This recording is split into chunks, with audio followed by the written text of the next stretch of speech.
kedua nih Yo, akhirnya Liverpool yang bisa menang lawan Inter. Lo melihatnya pertandingannya kayak gimana Yo? Iya, siapa sih yang sekarang bisa Mengalahkan Liverpool? Mengalahkan Liverpool ya. MU aja nggak bisa. Iya, itu mah. MU Dosa nggak itu bisa jauh lah. bayangin, MU lawan Boro aja nggak menang. Oke, tapi kalau ngomongin Inter ya sebenarnya kalau kita ngeliat dari statistik pun ya Liverpool dengan gaya bermainnya mereka dengan skor 2-0. Gue inget banget gue malam itu nonton sambil krip-krip kan. Teman-teman gue yang fans Inter tuh wah optimis sekali. Wah Liverpool bisa nih, bisa bla bla bla bla tiba-tiba 2-0. Ya itu kan dari point of view pertandingannya sendiri Liverpool tetap Liverpool. Lo inget lah yang Liverpool lawan AC Milan yang mereka yang AC Milan sebenarnya butuh kemana Liverpool udah gak ada hasil apa-apa lah. Dia mainin tim kedua, itu AC Milan dia susah. Lawannya apalagi lah lawan Inter Milan yang dengan pelatih baru mereka yang ya maksudnya udah setengah musim lebih ya maksudnya dengan squad Inter yang ada sekarang dan gaya bermain Liverpool yang menurut gue musim ini ya setelah Van Dijk kembali dan juga pemain-pemain muda Harvey Elliott ada di sana, menurut gue pertandingan lawan Inter sih emang Liverpool ya udah emang harusnya emang udah 3 poin 2-0 sih udah hal yang tidak khawatir. Enggak segampang yang Tio katakan. I mean kalau lu nonton oke, di atas kertas ya Liverpool memang sulit dikatakan. Tapi kalau gue bilang itu berkat gol jatuh dari langit dari Firmino itu.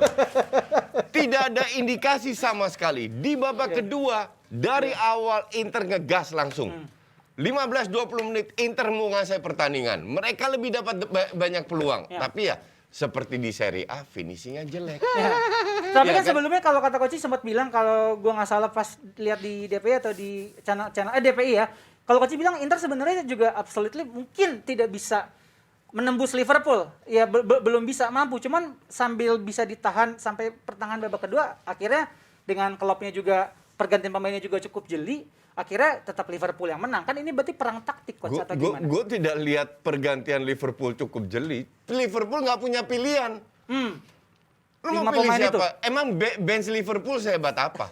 Ngerti nggak? Jadi bench Liverpool menurut lu juga nggak terlalu bagus? Jota lagi cedera, kalau nggak salah, ya mau nggak mau Firmino. Lu mau masukin siapa? Minimano lu mau masukin. tapi kalau ngomongin Liverpool sendiri kayak misalnya ini ya, gue di luar ini ya, maksudnya kalau ngelihat dari tim utama ke tim bench Liverpool itu agak sedikit berbeda kualitasnya, agak sedikit jomplang ya. Maksudnya kayak coach bilang ya Firmino bukan pemain yang jelek, maksudnya dia bisa membuka ruang, tapi Liverpool dengan Diogo Jota itu ada salah satu yang terbaik di musim ini karena kecepatan Jota terus juga umpan umpannya.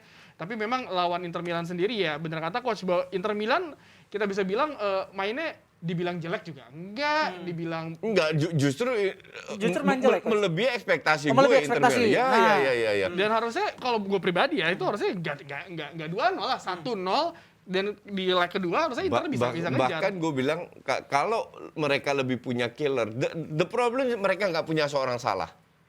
That is the problem. Dia udah nggak punya Lukaku lagi. lu bisa salahkan Simone sebagai pelatih buruk.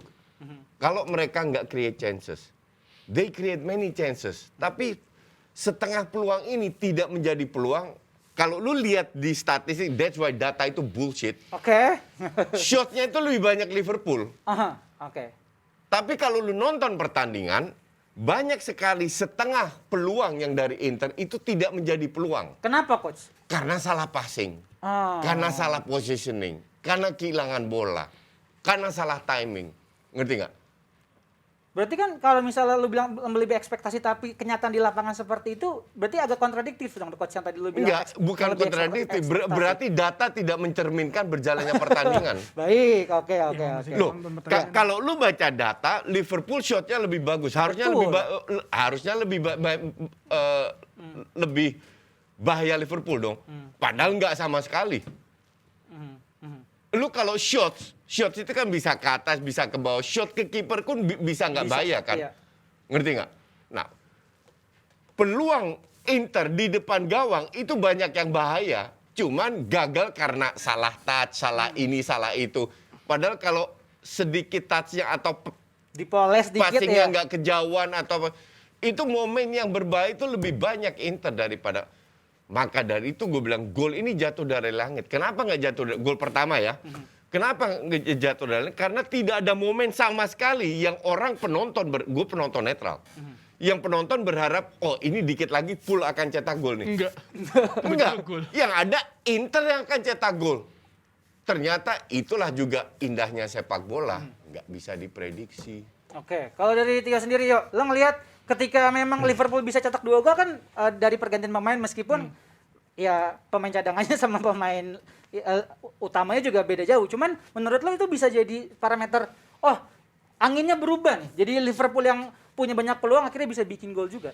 Iya sebenarnya banyak peluang pun belum tentu bisa bisa dikonversi menjadi gol lah. Iya. Kalau kata Cuma dari segi permainan gitu. Iya ini pasti kalau tadi Coach Jason ngomong itu pasti banyak orang yang agak kesel karena kan mikir oh ini nggak ada statistik nggak ada ya, tapi kalau lihat nonton pertandingannya udah di depan gawang misalnya di depan gawang terus lu tinggal nembak tapi lu malah passing. Iya. Itu kan salah satu Itu dilakukan Zeko. Iya.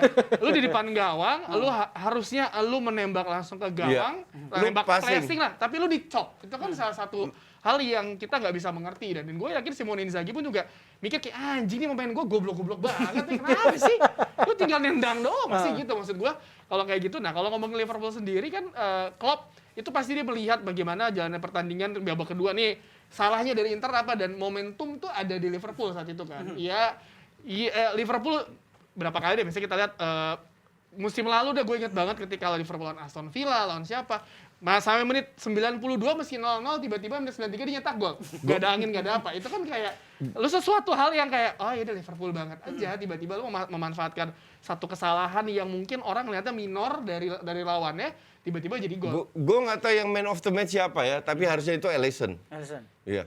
Oke. For sure. Nah, kalau misalnya tadi kan siapa namanya kalau Tio bilang ya sekarang Liverpool dan Inter pun punya gaya caranya masing-masing lah untuk bermain. Cuman kok lo ngeliat Simone juga bilang ketika dia nanti di leg kedua dia nggak terlalu optimis nih. Apakah kalau misalnya dari ucapan seperti itu dari seorang pelatih itu bisa ngebuat ya pemain gue juga mainnya juga nggak full effort gitu coach? Enggak. Ini bisa saya. Ini merendah.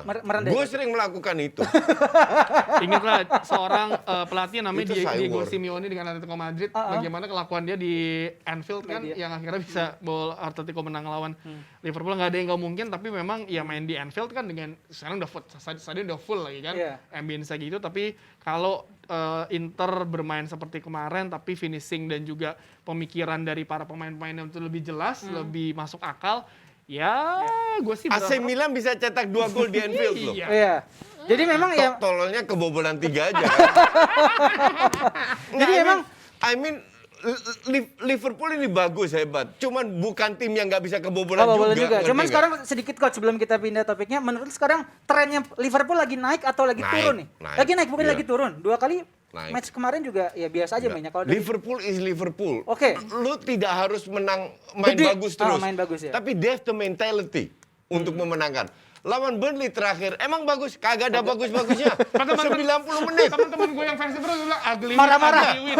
Iya. Ugly win ya. But they win the game. Yes. That is Liverpool. Mereka punya mentalnya itu. Itu yang kita rindukan. Manchester United. Gue ketawa aja deh. Nah, tapi kalau menurut lo, ya lo amini yang tadi coach Justin bilang, lagi bagus sekarang Liverpool.